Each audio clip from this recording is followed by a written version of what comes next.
Some temporary foreign workers can now enroll in apprenticeship programs without requiring a study permit. Immigration, Refugees and Citizenship Canada, IRCC, has released details on this new study permit exemption. To be eligible for this study permit exemption, a foreign national must hold a valid work permit, have a job offer in an eligible construction occupation, and have an apprenticeship agreement with an employer for the work described in the job offer. The apprenticeship agreement must be registered with the appropriate provincial or territorial authority, and the foreign national must meet the eligibility requirements at the time of the request and at the time of the decision. This temporary public policy came into effect on February 26, 2025, and is set to expire on February 26, 2027. Immigration Minister Mark Miller announced this study permit exemption in a press conference in Woodbridge, Ontario on March 7, 2025. Which occupations are eligible? The eligible construction occupations are those which have been identified as being in shortage.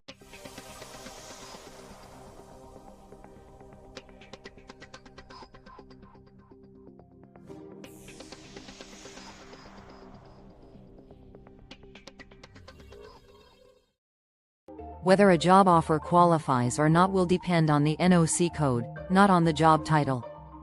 To determine the NOC code of an occupation, compare your job duties to the duties in the lead statement of the NOC, which you can look up on to count as that occupation. Your job must involve at least 51% of the duties listed in the lead statement of the NOC. The National Occupation Classification, NOC, is the Canadian federal government's method of classifying occupations. The job titles in the NOC are examples only.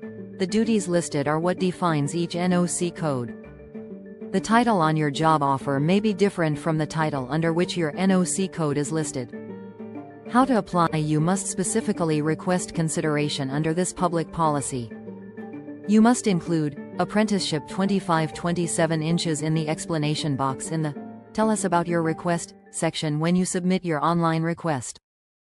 If your application is successful, you will be issued a letter of authorization to study without a permit. This authorization letter will be valid from the time of the decision up until whichever of the following occurs first: the expiry of your work permit, the expiry of the temporary public policy, or the revocation of the temporary public policy. Rationale for the changes: the Canadian federal government wishes to increase the supply of construction workers to help alleviate Canada's housing crisis. An apprenticeship program requires periods of work as well as period of study, meaning that foreign nationals would normally require both work permits and study permits for legal authorization to complete this apprenticeship. Employment and Social Development Canada's website. Through this temporary public policy, temporary foreign workers can study without a permit for the duration of their work permit, allowing for an easier transition between work and study periods during the course of their apprenticeship. New permanent residence pathway. In the same press release in which he announced the study permit exemption, Mark Miller also announced the creation of a new pathway to permanent residence for construction workers, and that up to 6,000 spots would be reserved for undocumented construction workers already in Canada. The government has not yet released details on the eligibility criteria for the new PR pathway.